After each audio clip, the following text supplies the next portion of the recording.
তার আগে আসলে আমরা সিরাজগঞ্জে চলে যেতে চাই, কারণ সিরাজগঞ্জবাসীরাও আসলে বড়দিনের আয়োজন করেছেন এবং সেই আয়োজনের সাথে আমরা যুক্ত হতে চাই এবং যুক্ত হওয়ার জন্য সেখানে আমাদের সহকর্মী আছেন গোলাম মোস্তফা রুবেল। রুবেল, বড়দিনের শুভেচ্ছা। শুভ বড়দিন রুবেল।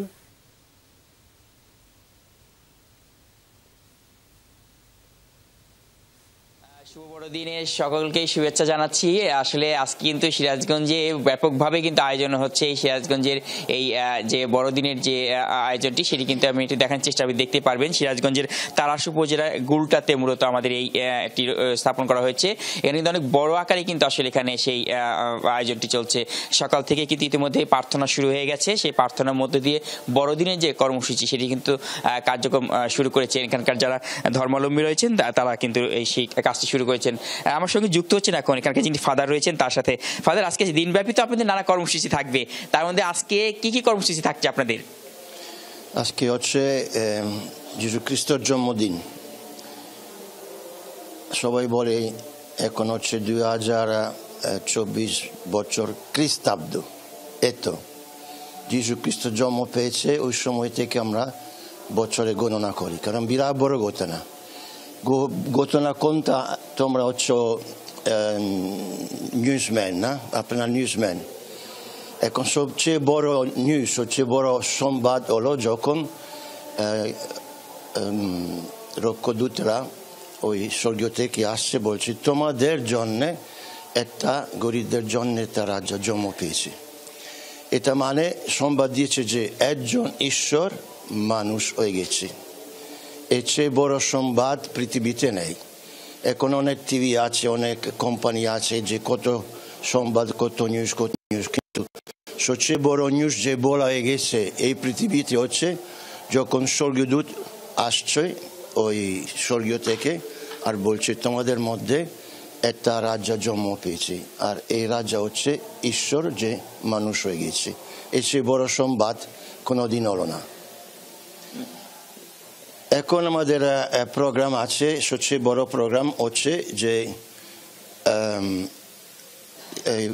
এখন আমরা রোজের মালা বলি। রোজের মালা মানে প্রার্থনা করছি যিশুর মার প্রতি। মারিয়া হচ্ছে যিশুর মা, সেজন্য এখন রোজের মালা বলছি, প্রায় 15 মিনিট লাগবে।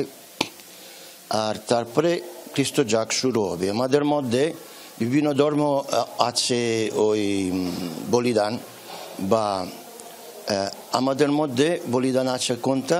যিশু যে ক্রুশে মরে গিয়েছে আমাদের জন্য বলিকৃত হয়ে গেছে। সেজন্য আমরা প্রত্যেক দিন, বিশেষ করে রবিবার আর আজকে এই খ্রিস্ট জাগ আমরা আবার উৎসর্গ করি। যিশু যে আবার আমাদের মধ্যে নিয়ে আসি আর এই রুচি দ্রাক্ষারসের মধ্যে নিয়ে আসে, আর আমরা তাকে আবার উৎসর্গ করে দিই। সেজন্য এরপরে হবে খ্রিস্ট জাগ। খ্রিস্ট জাগের মধ্যে বিভিন্ন প্রার্থনা আছে, বাইবেল পাঠ আছে, তারপরে ওই খ্রিস্ট প্রসাদ আমরা গ্রহণ করি।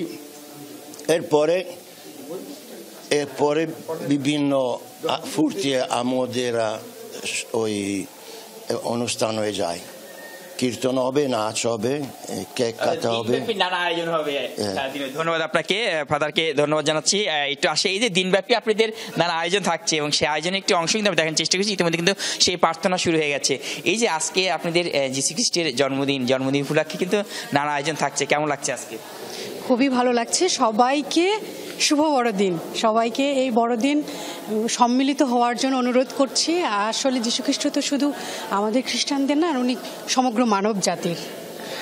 সেজন্য সবাইকে আবার শুভ বড়দিন। ধন্যবাদ আপনাকে। ইতিমধ্যেই কিন্তু নানা শ্রেণীর মানুষ কিন্তু এখানে আসছেন এবং সকল ধর্মাবলম্বী মানুষ কিন্তু এখানে আসছেন এবং তারা কিন্তু তাদের সেই যীশু খ্রিস্টের জন্মদিন উপলক্ষে কিন্তু এই যে আজকে যীশু খ্রিস্টের জন্মদিন উপলক্ষে আসলে আপনাদের নানা কর্মসূচি আজকে থাকবে। সেই কর্মসূচির মধ্যে দিয়ে আজকে আপনারা কি করবেন?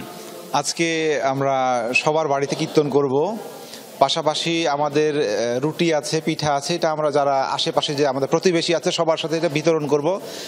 আমাদের এই যীশু খ্রিস্টের জন্মের যে বারতা, সবার কাছে এই আনন্দ পৌঁছে দিব বিভিন্ন মাধ্যমে, উপহারের মাধ্যমে আমরা। তারপরে আমাদের গ্রামে ভোজ আছে, পাশাপাশি সবার বাড়িতে আমরা যেন বৎসরে একটা দিন সবাই যেন সবার বাড়িতে যেতে পারি, সেটি আপনারা মূলত করবেন। ধন্যবাদ আপনাকে। প্রিয় দর্শক, যে দেখানোর চেষ্টা করি, আপনি দেখতে পারবেন যে আসলে নানা কর্মসূচি কিন্তু সারাদিন ব্যাপী থাকবে। সেই কর্মসূচির মধ্যে দিয়ে কিন্তু আজকে যীশু খ্রিস্টের যে জন্মদিন, সেই জন্মদিনটি পালন করবেন খ্রিস্টান ধর্মাবলম্বী আছে তারা। ইতিমধ্যে কিন্তু তাদের যে মূল যে প্রার্থনা, সেই প্রার্থনাটা শুরু হয়ে গেছে এবং প্রার্থনার মধ্য দিয়ে কিন্তু তাদের আজকের যে দিনের কর্মসূচি, সেই কর্মসূচি কিন্তু চলবে। আসলে সবকিছু মিলে সিরাজগঞ্জে কিন্তু বড়দিনের অনুষ্ঠানটি অনেকটা জাঁকজমকভাবেই অনুষ্ঠিত হচ্ছে। ফিরে যাচ্ছি স্টুডিওতে। অসংখ্য ধন্যবাদ রুবেল আমাদেরকে এত সুন্দর করে জানাবার জন্য।